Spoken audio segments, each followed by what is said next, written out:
Welcome to episode 233 of Silver Lining for Learning. Mi amigo is Khanmigo. 60 minutes of fame and hope for Hobart, Indiana schools.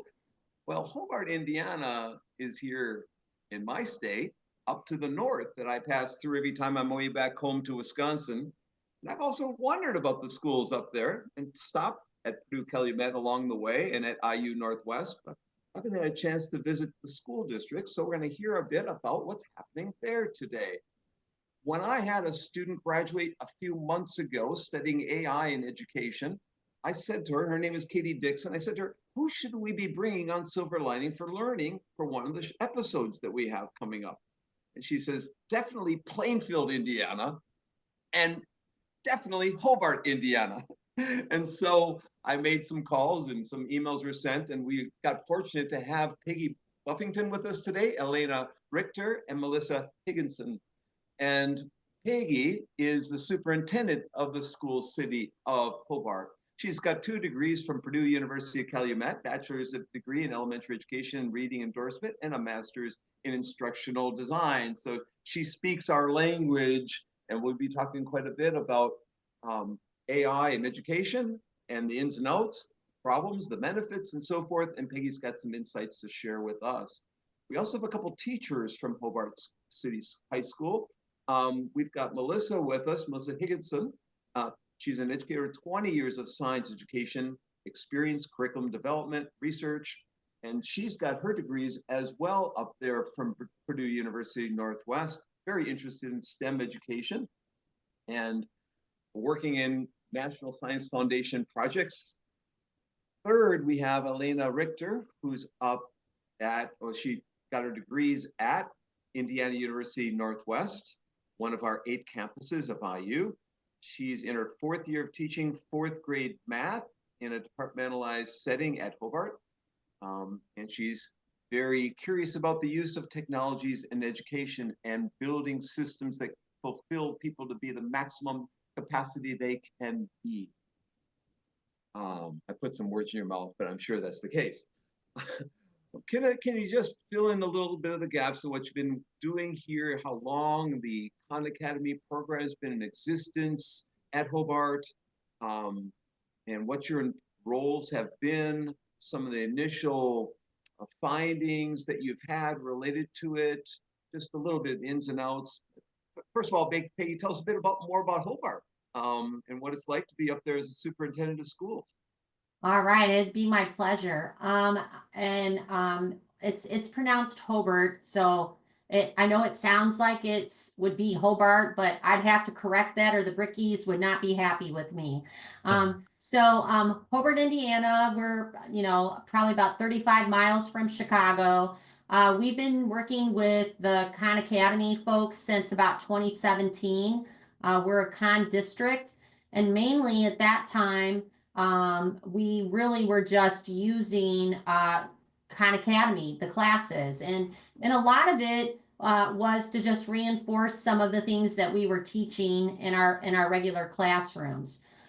Knowing that we were a Khan district, and I'm a technology person, I think you introduced me, like, my master's degree, obviously from Purdue Cal. At the time, now it's Purdue Northwest, but my PhD is from Purdue Lafayette, and it's in technology as well as administration. I'm a heavy tech user.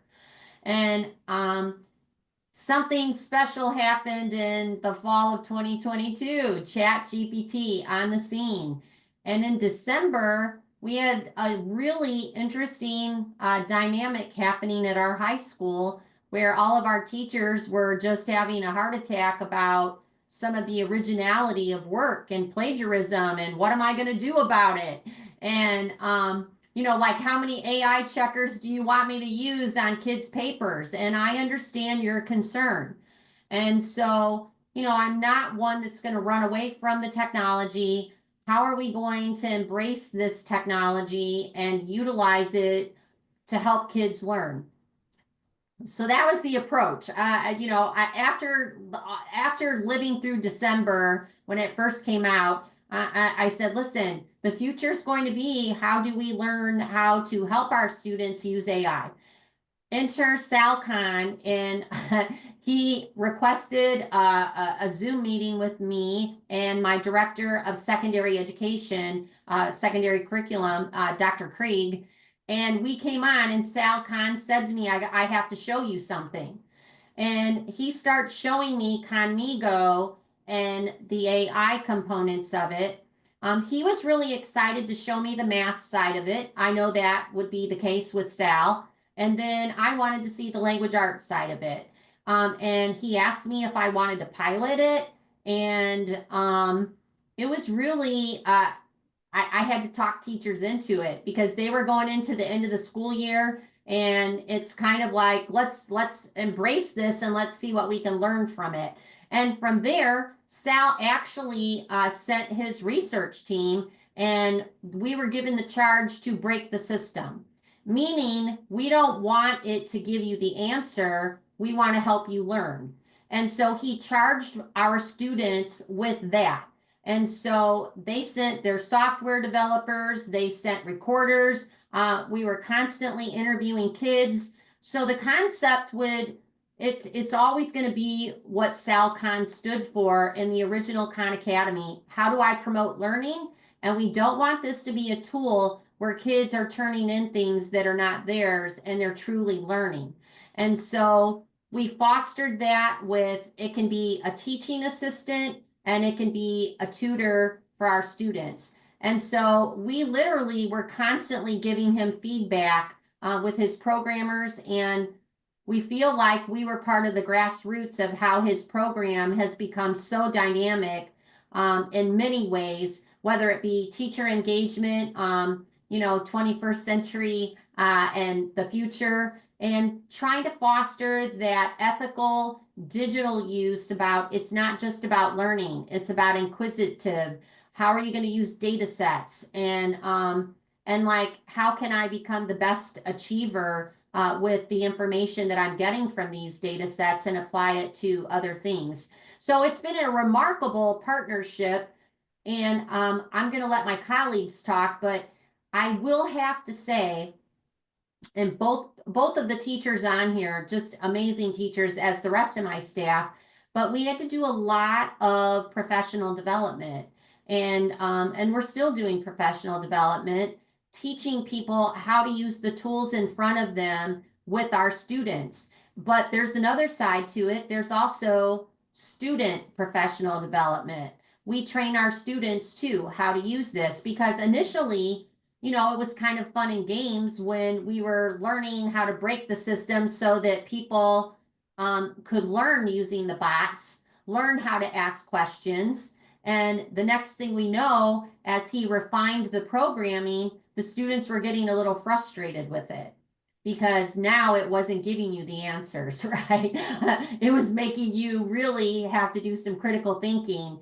And so I want to come out saying, like, wow, it has come such a remarkable way. I can get into every feature of it that I absolutely love on both sides of the coin. I love the teaching tools, which I feel like our school corporation helped him with some of that development. And I love the student side of it, which I believe is so amazing with tutoring, the writing process, critical thinking, and I can talk more about that. So I'm going to give it back to you and let my colleagues talk, but I have a lot to share, obviously, because I've been piloting this program for him since 2023. Peggy, there must be something special happening up there, because it's December 2022. You said, when the teachers are pulling their hair out, and all of a sudden you get a call from Salman Khan. There are 266 school districts, at least as of December of 2024, utilizing the Khan Academy. So to pick you out of 266 separate schools is something special. But not only that, how I learned about you is you appeared on 60 Minutes with Anderson Cooper, and I watched you, my students, I played it for my students as well. And so there's been something special is happening up there. Maybe Melissa and Alaina will talk about that. So we'll pass it over to each of them. Well, let's specifically start with Melissa, then we'll go over to Alaina. It's really important to learn about the engagement side of it and how you approach AI in your classroom. And she is one of those trailblazers, as is Alaina. But I'll pass it over to Melissa because she was one of the main classrooms that Anderson Cooper visited. It's so for me, AI was emerging, and being a technology person, I was super excited about it. But we were also coming out of the pandemic in education. So I just felt as a teacher already that I had a lot more competition, and I really needed to level up my game because students came back from the post-pandemic. They weren't as engaged anymore. They were more drawn into their phones and TikTok and all of the things that were going on. And I just felt like I was kind of old news. So one of the ways that I started using AI and specifically Khanmigo was to just level up the game in my classroom. And what I mean by saying that is, as teachers, and we all fall into this. We're standing in front of our classroom and we know our material and we love our content areas and we love to share that knowledge with students, but we're no longer the keepers of that knowledge. And so I really used AI, and I do use AI. I just had visitors in my classroom yesterday, and we're doing just solutions, making solutions. But I try to use AI and Khanmigo in my classroom to say, okay, how can I take something that students are already learning and make it connect to the real world, make them problem solvers, make them think beyond the scope of what they need to do, which maybe is apply the formula or the concept, but really become real world learners. And so I go to AI a lot and I say, okay, I'm teaching this. This is my standard. What can I do? And it's like, well, why don't you have kids design a new electrolyte drink based on the salt content in human sweat? And so that out of that emerged this awesome lab. The kids, yes, definitely made a solution, definitely calculated molarity, but they were applying their knowledge in different ways, and they were using AI to source information that I'm not familiar with. I don't know the molarity of human sweat. I didn't know that it varied from person to person. I didn't know that it mattered. There are a lot of things that I don't know. So what's shifted is I'm not the keeper of the knowledge. So as a teacher, I think my driving question is, how are you going to behave when you don't know what to do? And now we have this expansive data set and lots of tools at our disposal. And as a teacher, yes, I'm a chemistry teacher, but I also want to teach students how to behave when they don't know what to do. And so they get these questions, these big questions, like how am I going to design an electrolyte drink? Oh my goodness. And you need a starting point for that. What I love about Khanmigo is I can structure that on the back end. So Khanmigo knew I can go into Khanmigo and create an assignment, and I can say, this is what my kids are doing, so that they aren't led down a terminal path of questioning when they start asking questions, and they aren't just given the answers. So I'm able to kind of scaffold that instruction behind the scenes with Khanmigo. So it's not just like going out to ChatGPT. I build it in, I let them know the scenario, and I set parameters for the scenario based on their age and where they are developmentally. But at the same time, the students were able to, during that lab, different concentrations, they were having arguments about what content they wanted to include.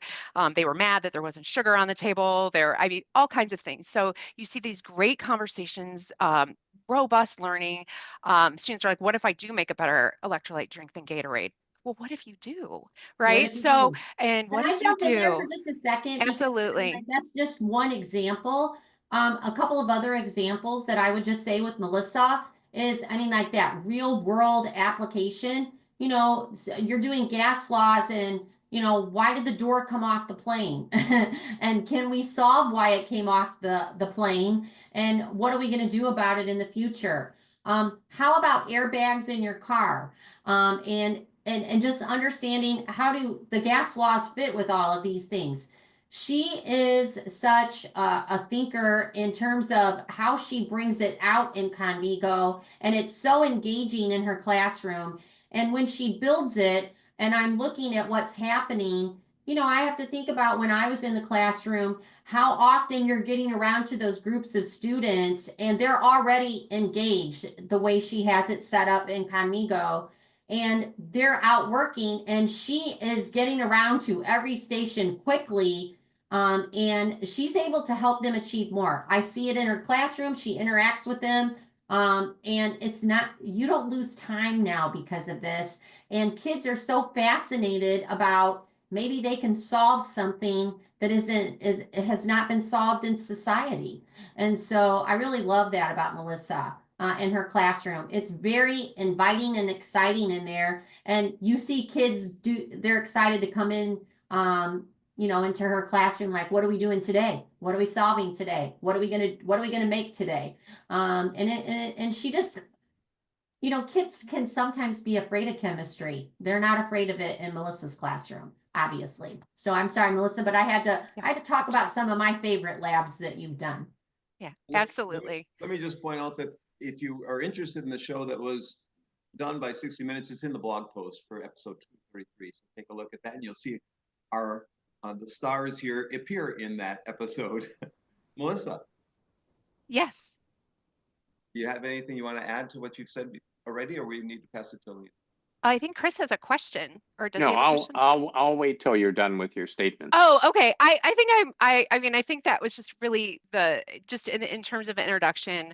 Why was I so drawn to AI? I think it gave me that opportunity to shift that post-pandemic apathy to engagement. And I really do think that engagement is key to success in the classroom, and that students need to find meaning in what they're doing. And it's given me a way to shift on the spot, which was never possible before. As a science teacher, a lot of times, if you wanted to change a lab, you're pulling something that's canned off the shelf. It's very difficult to change that year. You might write in your notes, I need to change this for next year. Or if I don't have supplies and materials, I can change that out on the spot. I can center things around what I have available to me in my classroom. So it just allows me to offer a really dynamic curriculum and change on the fly based on the needs of my students, which is really what we all say in terms of teaching, that we need to adapt to the needs of our learners, but AI has made that extremely possible. And I don't think it really was that possible before, to adapt and differentiate and meet kids where they are. We do these things, and you guys are familiar with education, but sometimes when kids come in, you have these bell ringers, right? And you're asking them a question, or you're asking them to respond to something that was off a topic from the day before.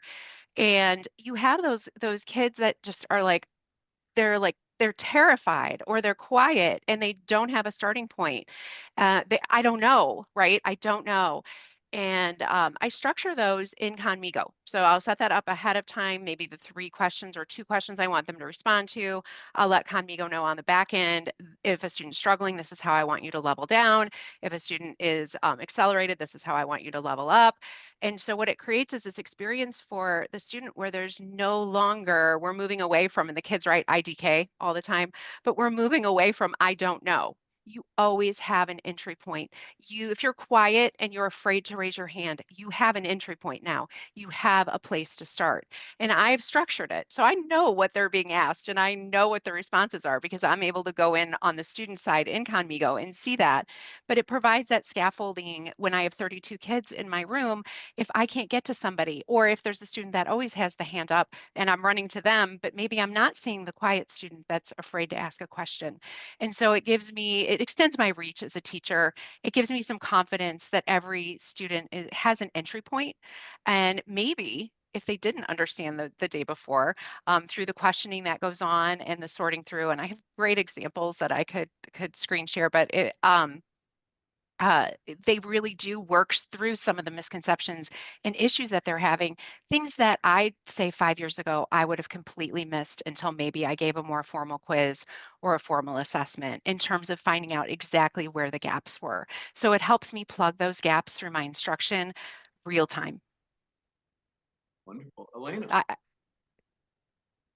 Sure. So when Dr. Buffington was kind of saying initially that there was some hesitance with Khan Academy and AI when it was first introduced to us, I was kind of one of those teachers that was a bit hesitant at first. I think for me, the hesitance was there because I felt like, it was almost too easy. Like, it was making our jobs a little bit too easy. And it kind of felt a little bit wrong, at least on the teacher end. And then I think as time went on, and we continued to have professional development, and we were shown all of these different teacher tools that Khanmigo offers. I started to realize, why wouldn't I take advantage of these things? So there was hesitance, of course, on the teacher side of things, but also on the student side of things as well. I teach fourth grade, which is very different than high school. And I think for a lot of fourth graders, they don't quite understand what AI is yet. I think a lot of my students still don't quite understand what it is. And I think Khanmigo, is, well, I don't. I'll go back to that in a minute, but I will go back to the teacher tools first, and then I can go into the student use of it.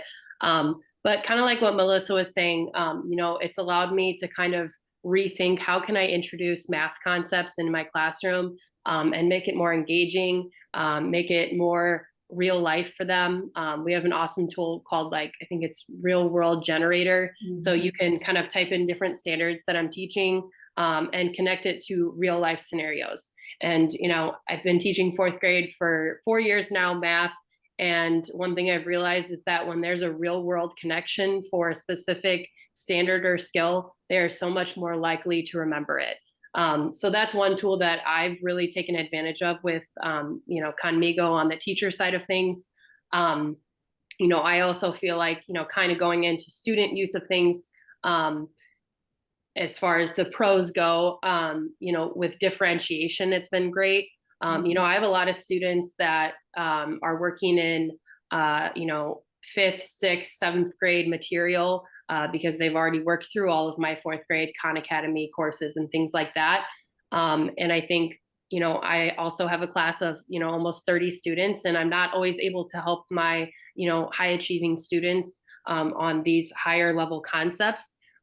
So this year has also been a great, experience and opportunity for me to, teach those students how to use Khanmigo, how to ask it questions, so that it can help them work through those problems when I'm not available. Because there's a lot of times that I'm just not available to those students. Now, on the other end of things, Alaina, can I just jump in for a second? Sure, because one of the cool things about Alaina's classroom is that, so you do action research, and she's a case study of mine, as is Melissa, because I love going in classrooms where you ask yourself, like, what is going on in that classroom? And there's data dashboards that are built into Khan. And so as an administrator, I can go in and I can look at proficiency, mastery, and those kind of things. And I was looking at Alaina Richter's scores. She has all 3 4th grades at her school, Liberty Elementary. And all of them were well above the proficiency mark than my other schools. And I said, what is going on in her classroom? And so I have to go in and I have to learn from Alaina what she's doing and how she was interacting with, whether it's Khan Academy, how she's using Khanmigo with it, and then it's scalable for other teachers. So once I did that type of research, because there's no doubt in my mind, her students are outperforming, right? And I have to go in and say, what is going on in here, and learn from her so that I can pass it to other people. So I used her to conduct a district-wide professional development for her to show what was going on in her classroom so that the rest of my teachers could learn from her. That's kind of how it works here. And I'm sorry for the interruption, but I did have to point out just how important it is to scale good practices. I use Melissa to do professional development. I use Alaina to do it. How are you learning how to use the tools? What is so exciting that's going on in your room that we have to pass it on to other teachers? So go ahead, Alaina, because I think you're going to go into a Khan, if I'm not mistaken. Sure. Yeah. So, with Khanmigo comes Khan Academy. We have, an abundance of courses that students can work through. There's an entire 4th grade course that they can work on throughout the year. And I kind of had to figure out how to make that work in my classroom, so that, it wasn't frustrating students, and that we were using it appropriately and that they were successful with it. So initially what we were kind of doing was just saying, okay, go work through an entire 4th grade course. And I immediately was noticing there was a lot of frustration there with students. They didn't know the concepts yet. They hadn't been taught the skills yet.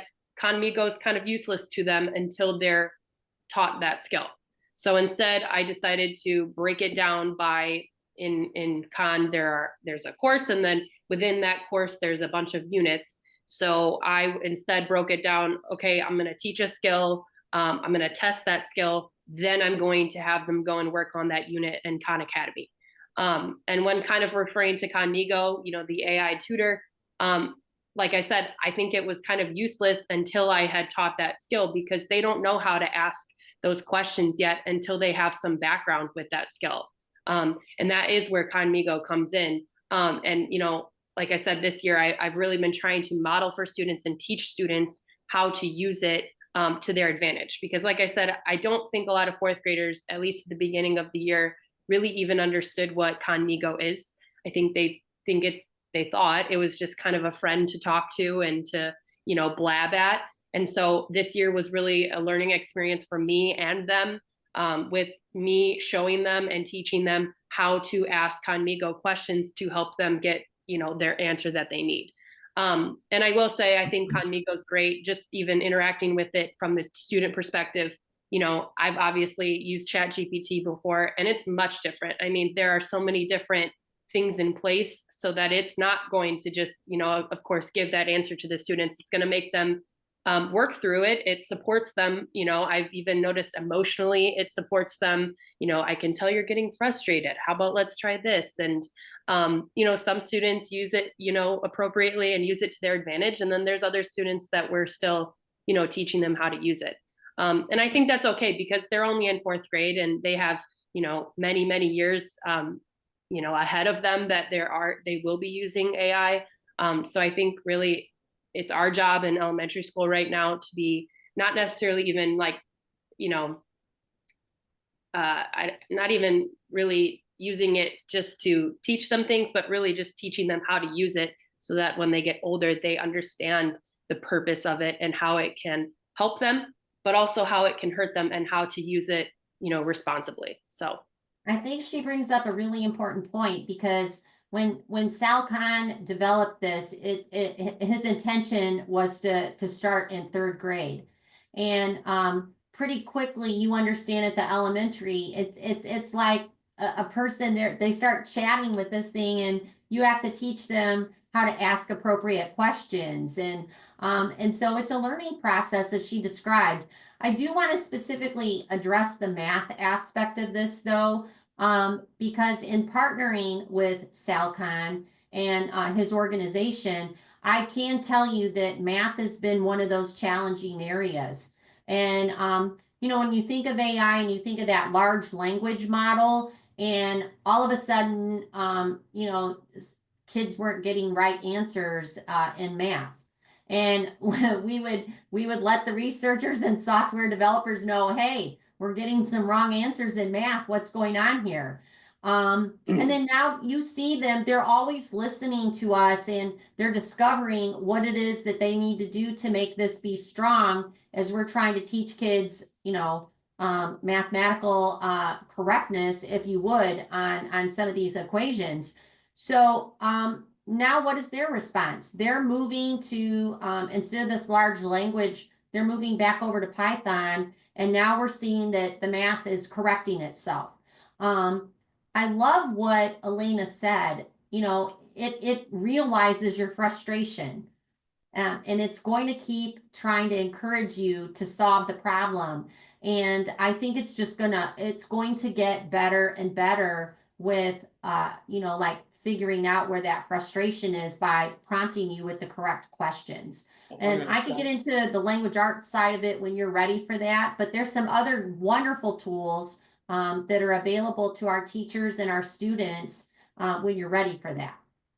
So we're going to move it over to Chris, who has a question, and then after that, Punya.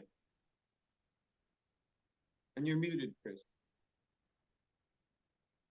I want to frame the history of this for our readers, because math tutors have been being built for 4 decades, and they've probably had more money spent on math tutors than any other educational technology. And there's been more studies, research studies of math tutors than any other educational technology. So this is a very well understood area that Gen AI is the latest in a series of improvements that have been possible over the 4 decades of this work. I like a lot of what you've been saying. One of the things that's very important in any learning technology is co-design with practitioners, where you not only find out what the problems are in the real world, but you also find out whether you're helping with those problems in the real world. And there's been a history there too of math tutors where used poorly, math tutors give you a way of doing the wrong thing faster. Used well, math tutors give you the opportunity to make a difference. I like the fact that you're looking at language arts because these are large language models. That is their strength. And part of why so much was spent on math tutors is that the symbolic AI intelligent tutoring systems wrestled with how to tutor in a language beyond vocabulary, and large language models offer promise there. So those are certainly positive things that I would say about what you're doing. I have to point out that Sal Khan has his faults. His publicity is so relentlessly positive that it's important to remind ourselves now and then that nobody is a saint. The video he made with his son was deceptive and inauthentic. It was scripted. Why couldn't he have come to your district and made a real video of this with real kids? His book overstates the value. Now, I understand that he has a vested financial interest. So, lots of people have written lots of books that reinforce their financial interest, but it does overstate the case. Anyone who knew much about large language models could have told him that he was going to have to give up on it and retreat from math. You didn't need a year and a whole set of experts coming to your district to figure out that the students were going to be getting wrong answers. That could have been predicted even before they came to your district. So I'm glad that they're belatedly making that change. But well, Chris, I do think though, when you're looking at Sal Khan's book, and I should just say, I mean, when I read his book, I was surprised. My director of secondary curriculum and myself were quoted in the book, and I do want to state what I think is very valuable about his book and what he came out with. You had school districts that were banning AI. Now, we all know that you can't ban technology. You can't. And so you have all of these schools in our country that literally we're not going to allow students to use AI.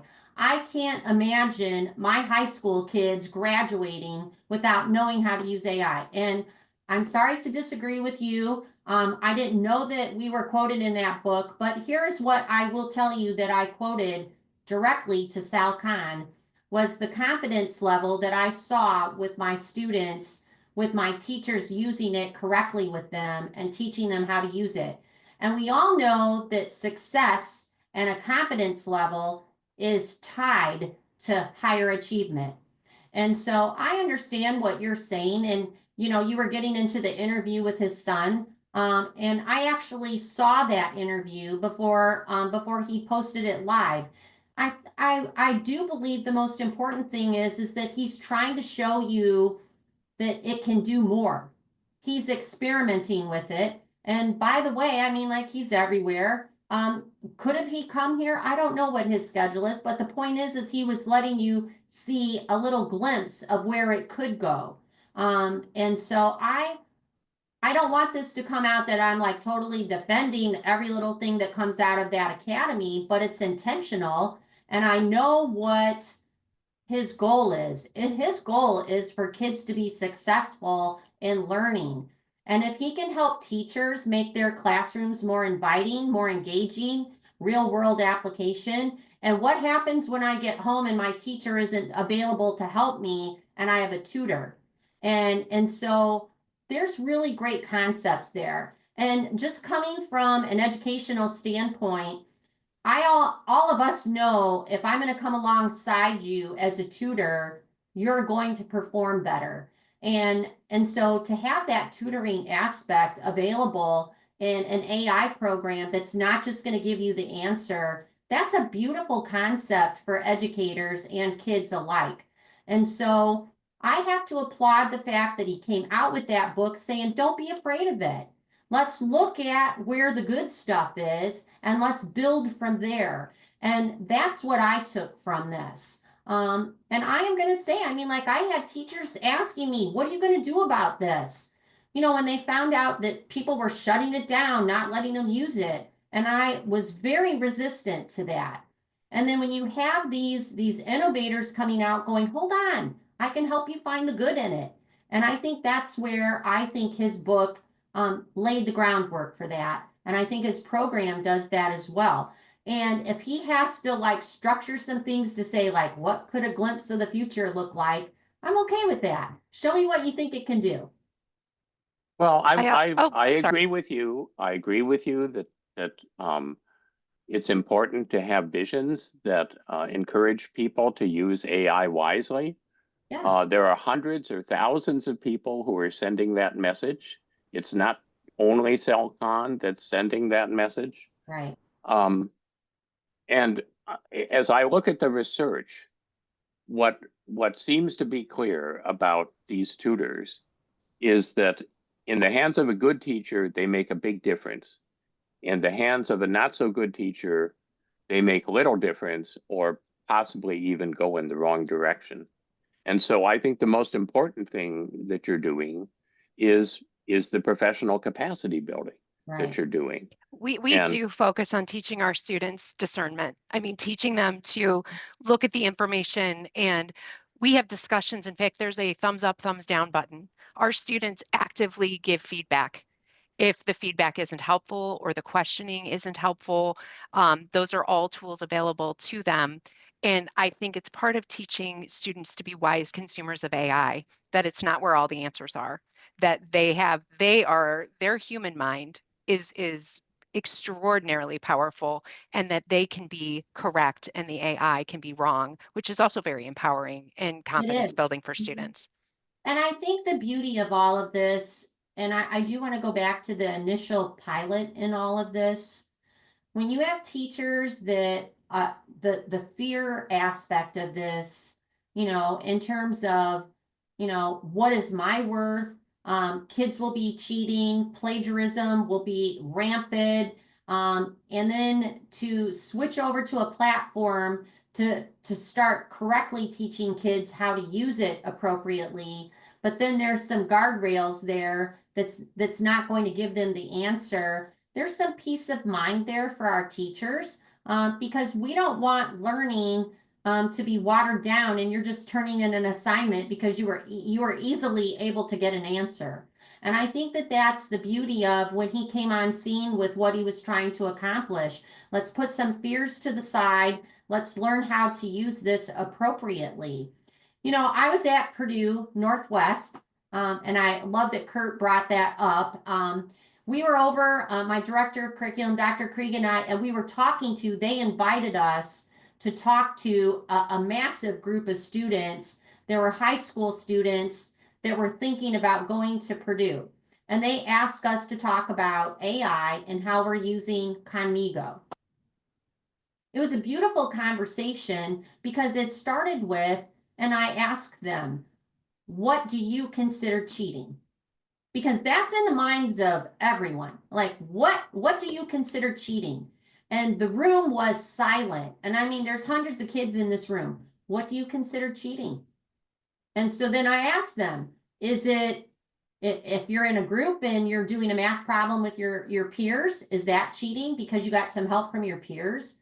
Is it cheating that maybe you got some extra help from your teacher on your assignment? What do you consider cheating? And then finally, a student said in front of all of these kids, if I'm going to go in and just copy and paste what I get out of AI, that would be considered cheating. It's not my work. We have to teach kids that, right? And so I have some tools at my disposal with those guardrails that I can see that with our students. I can see if they're going to go outside of the AI that I'm providing and it's not their work. And I can have a really great conversation with them. Is it about the learning or is it about getting the assignment done? Or is it about what's happening in Melissa's classroom where they're solving real world problems or they're applying it to real world issues in Alaina's classroom? And I have a dashboard of data that gives me that with the program that we have. I certainly know there's other AI models out there, but my job is to teach kids how to use it in a way where I can see their chat history in a way that helps me see what they're thinking and they're not going elsewhere and I see the learning process happen. Before I come off of that, I do want to share another aspect of this that we worked very diligently on, and they showed it on 60 Minutes, and it's the writing coach that's a part of Khanmigo. Every educator knows when you are sitting and it's a blank page and you don't have anything on it. And so it's so great to start the writing process from outlining to what do you want to talk about, and if you're going to do a persuasive paper, a narrative paper, how much evidence do you need, and it's beautiful to see the bot interacting with kids on a level of helping them get words on a page by just interacting with them. I've taught all my life, and I can tell you right now, teaching writing, such a critical thinking skill, but do you know how many kids I would get to in my classroom in the hour I devoted to language arts? Maybe 5. And now every kid is engaging with the bot and starting the writing process. And here's the beauty of that. If you're going to go outside of Khan and you're going to copy and paste something into Khanmigo, we will know that. And we'll know that it's not your original work. It gives me an opportunity to talk to kids about that. And so I want people to understand that's one of the reasons why I like it. But getting back to the dashboard. I'm going to interrupt here saying we've got about 3 questions. We got 15 minutes left. So let me just finish this. It tells you, it gives kids suggestions. It tells how many minutes they were on it. And overall, it allows the kids to rate their paper. It allows the bot to, it allows the teacher to. We're getting better writing. And so that's really what it's about. It's about learning. It takes me back to my dissertation a long time ago of writing tools and prompts. Chris, can we pass it to Punya?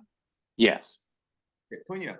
Sure, thank you. So thank you for that detailed sort of description. And I think let me contextualize, I think a little bit of what Chris was trying to get at, which is sort of my thing as well, which is a lot of times, if you go back and look at, and somebody's actually done this, where they've looked at like Bill Gates' various statements about the role of technology, and it's always been, we will finally have a tutor where we will not need the educator.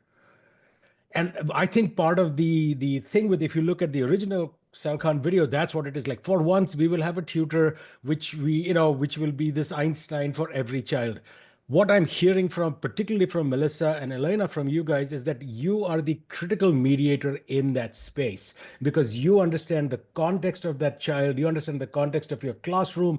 You have that expertise, which tells you, that where they are in their understanding, and then you can use this technology to, anytime there has been a study of Khanmigo just by itself as a tutor, 95% of kids stop using it. The data has always been on just 5% who stick with it, who are motivated to work with a computer tutor. What you guys are doing is the smart thing to do, which is you are contextualizing that technology within a broader narrative of what it means. Let's say if it's gas laws or it's writing or something like that. So to me, that's the powerful thing. And I think what Chris is coming from, where Chris was sort of coming from, and I'm definitely coming from, is this uninhibited boostering of a technology as being a tutor which is going to replace educators. And don't get me wrong, that rhetoric is there. It is very strong. It is very powerful. You will be hearing it more and more. Oh, we hear it. And so, I love that you We guys do are hear it. advocating that. exactly. Yeah, So I we think absolutely do hear it. And so. back to like even what just supporting what you said, what Alaina said earlier Yeah. about students using Khanmigo in Yes, math exactly. outside of having learned the skill. Exactly. And we in our SAT, we do math and we would do math every other week. And my students got to the point where they were beyond what they had Mhm. been taught. And I'm like, this does not make sense anymore. I walked downstairs, I said, this does not make sense. Mhm. I'm thank goodness licensed in math. So I am teaching content now, but the tutor was no longer teaching content. The Khanmigo was not useful to them. Exactly what you're saying. I just wanted to point Yeah. out that So what Alaina I would had, love to hear, I think, Melissa, from you and Alaina, would be that aspect. Because I think if there's one thing we would, all of us here on the show, and Zhao, who's not here, have been EdTech advocates for 30, 40 years. We get it, right? At the same time, I think what we bring to this conversation is a nuanced understanding of how complex learning and teaching is. And I think very often the rhetoric around edtech, particularly coming out of Silicon Valley, for every new technology that comes along, it was MOOCs sometime, it was something else the other day. It's always about sidestepping this wonderful structure that we have, which is this learning environments that we create, which are deeply human, personalized, contextualized. And so I would love to That's hear, exactly it. Alaina and Melissa, from you, some specific, like little examples of stories where you brought that special sauce which made Khanmigo happen. Because I think the rhetoric very often becomes Khanmigo is making it happen. And I would argue, no, it's one tool among many that we have as educators, you have at your disposal. So I'd love to hear some little story or example of that. Thank While you. they're doing their stories, because they'll think about, and I do want to mention this, Sal, he always says it does not replace the teacher and that human aspect that you just described. And so they are the So secret Peggy, I sauce will that makes I it will happen. genuinely push back on that, because if you look at his first TED talk, he never says that it'll replace the teacher, but the rhetoric is very distinctly one of that we will now have a tutor which will be the equivalent of Einstein or Picasso or whoever, think of a great writer, Gabriel Garcia Marquez, at the fingertips of every student. And that by definition sends the message that standard educational systems will no longer be needed. And I think that that's hugely problematic. And That's yes, probably does he one of his caveat TED that? Talks For sure that, he does. But yeah. let's also be clear that to which audience he's speaking to and what the rhetoric around that is. And that's a very, very powerful rhetoric. But I would love to hear from Melissa and Alaina, because you guys are on the ground, and I would love to hear your any little snippets or stories, because I know Lydia also has questions to follow. Alaina, do you want to go ahead when you started with the large unit, the whole class, and then broke down to units? Sure. Okay. Yeah, so I'll start with saying that, like, with Khanmigo, with Khan Academy, with any sort of technology in my classroom, I feel like I have boundaries as a teacher. Like I personally don't feel that technology can replace the teacher. It's important that students are interacting with me, that I use a good old fashioned whiteboard, and my students use a whiteboard. When I teach any new skill, we are not on a computer ever. And I will probably always continue that way as long as I can. Khan Academy, Khanmigo comes after the fact, after I've already taught. And I think the really important thing to note is that Khanmigo is a tutor, and maybe my definition of a tutor is different than others, but to me, a tutor is someone that is going in and reteaching skills and helping them after they've already been taught those skills. And I think it's really important that students are being taught those skills and hearing those things from a real person. So that's why I always, like I said, I have boundaries with technology, especially when it comes to math. We still have math books I go out of every single day. There's a lot of paper in my classroom that we are working on, whiteboards, markers. I really think that's really important, and the connection that I have with my students. Like I said, I will always have those boundaries as long as I can. And I think that's really important for students. And the interaction. I mean, I guess if, someone were to come into my classroom and watch me teach a lesson, it's not just me up there teaching the entire time. There's constant interaction between me and my students, shouting out, raising their hands, for the 45 minutes that I'm teaching. And then that last 15 minutes of class are for them to go and practice independently, whether that's in a math book, on their whiteboard, or occasionally, of course, sometimes on their Chromebook. But like I said, I have very strict boundaries with technology when it comes to introducing new skills that I think should always remain for all, teachers. Because, I've seen what, just like what, when I was first, mentioning initially with Khanmigo, when I first, kind of let my students go on to Khan Academy and interact with it and interact with Khanmigo, I saw what was happening, and it wasn't good because they hadn't been taught those skills properly yet. And again, like I said, they hadn't been taught really how to use Khanmigo quite yet. So I think it's important to note that these things are coming after, after the fact of teaching coming from a real human being, and I think that's important and will always be important for students. So that's my take. Yeah, Thank as you, a Alaina. teacher, I use AI, like, and you too, Alaina, I mean, to create scenarios that make our classrooms even more human and require more engagement. So if you're solving a problem, like how to build a prototype of an airbag, you have to talk to people. You cannot just go to AI and expect that to be the end all be all. So in terms of teacher creativity, that's how I use it. But in terms of just seeing students hit that frustration failure point, there's content, and that's what Alaina uses a lot in math. I also use it in chemistry. That's been around for a really long time. It's been there. It's wonderful. It's hooked to videos, and but there are mini assessments in there, and I'll often use those as maybe a formative assessment, or if we're, just a quick checkpoint.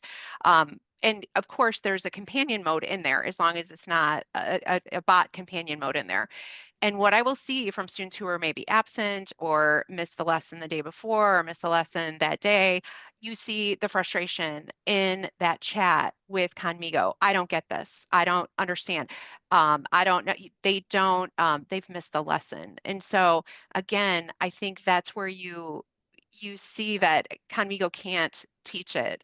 In our SAT prep, when my kids got beyond the math that they already knew, that bot is not going to teach them the math. They might eventually get to the answer, but it is not developmentally appropriate to push kids forward if they don't have the prerequisite skills. And we saw it time and time again. And what we saw doing that week after week was a level of frustration build with students that was something that definitely needed to be intervened. We had to intervene and say, okay, no, we're going to go and we're going to do this. And Khanmigo actually has this. It will recommend where students should go next. So that is more developmentally appropriate and more aligned with their skill level based on what they've successfully accomplished if you're doing something along those lines. But again, it's never to teach them something that they don't know. Yeah. So thank you both for sharing that. And I'm just going to drop a link to Dan Mayer's Substack, which he has this wonderful moment where he shows a video of a student giving a wrong answer in a math class, and he contrasts that with how the teacher responds to how Khanmigo responds. And to Khan Academy's credit, Dan Mayer, in fact, it seems they always joke with him that you should be a paid consultant because he's always pointing out ways that the product can be better. But it really has to do with the teacher at that moment, not telling the kid that the answer is wrong, but saying, like, how are you thinking? Right. And through that, teasing out that actually they were thinking correctly, except at one spot, maybe they forgot to flip the fraction or whatever the case may be. And I think that's just a beautiful moment of what. And again, this is not to say that maybe the technology will not get there. I'm not saying that. Like, who knows, right? But that critical point that you guys bring into that conversation, I think often gets lost in the hype. I mean, if we even think of the title of our episode today, we didn't say teachers and their smart users of Khanmigo. We said me, amigo, Khanmigo. I mean, we fall into that trap too. And I think it's very important to underscore this because there are very powerful economic and other forces which are seeking to undermine this. And I think that's really important. But I know Lydia has been waiting very patiently. So Lydia, on to you. Thank you so much for sharing your experiences and how you are leveraging technologies and to empower yourself to become better educators. And I think like one of the idea of using large language model as a tutor, I guess one of the pitfall is that these large language models don't have expertise themselves. They are large language models, and actually, the more expert someone is, they are more capable to collaborate with these large language models, to amplify their human capacities. And I think you give really good examples of how using that. And you mentioned that, like, you're doing a lot of capacity building for teachers to enhance teachers' ability to leverage and collaborate with these large language models, as well as like student professional development. I'm really intrigued and interested to learn more about how you're doing these. The professional development? For teachers and students. Right. So we have something that we call Late Start Wednesday, and our students come in 45 minutes, 50 minutes later on that Wednesday, and we rotate not just AI, obviously, but we do professional development on those Wednesdays. And sometimes colleagues like Melissa and Alaina will present, and we present on other things. Because to your point, it's a tool. It does not replace the teacher. And what makes the learning authentic and real is that teacher engagement with their students.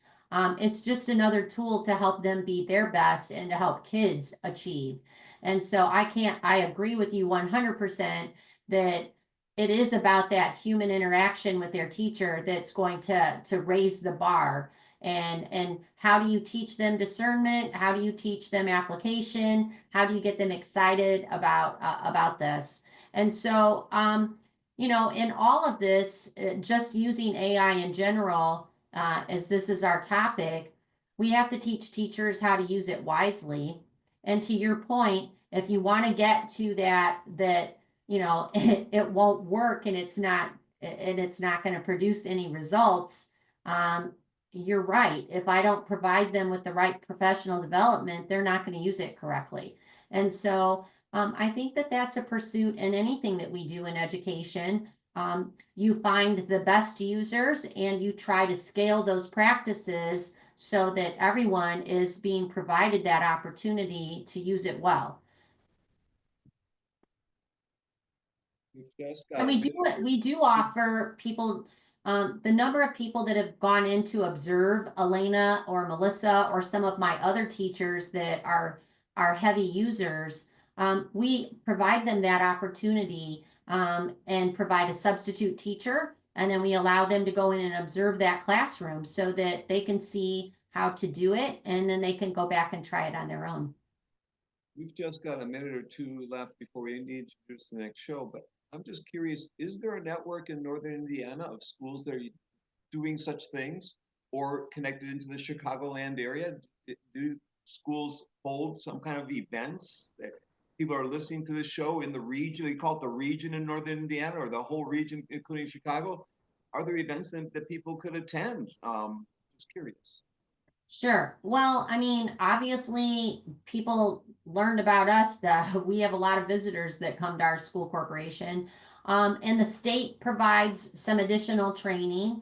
And I can tell you that, there's some neighboring school corporations and basically Khan is starting to build a network of schools. I know in Northwest Indiana and the state, we have our own, professional development person assigned to Northwest Indiana. And I think the important aspect, I just love that you guys are all about the learning aspect of it, because one of the tools as an administrator that I like looking at is the data side of it. And so getting on with my consultant from Khan and looking at the data and looking at what works, and then going and talking to those teachers and then teaching other teachers about it. I think there is a network that's growing. We actually have a summit. I think it's June 17th or something, where we're bringing all those people to Hobart High School and we're going to be conferring and collaborating. Bringing them where? It's going to be at Hobart High School. At Hobart High School. We should probably end with that point and say, is it June 17th? They should contact. Don't hold me to that date. I'm going to have to look it up. I think it's June 17th. Let me take a look real quick. So if you're listening to this show, or if you're watching this show and interested in getting more involved, contact Peggy or contact one of us. And it's June 17th, apparently. You can get more involved in this. It's been an excellent show. We've gotten great insights from Melissa, Alaina, and Peggy. And we're going to probably have more in the near future from all of them, because I don't see any of this stopping anytime soon. They're all going to expand what they're doing today. And it's been a pleasure being with all of you. Thank you for coming into the show. Chris and Punya are both going to introduce the next show, which they're co-hosting, I think. No, Chris is going to do it. Yeah, go ahead, Chris. So MIT App Inventor was a very early breakthrough in which a team at MIT decided that people were consuming apps, but they really should be empowered to produce their own apps.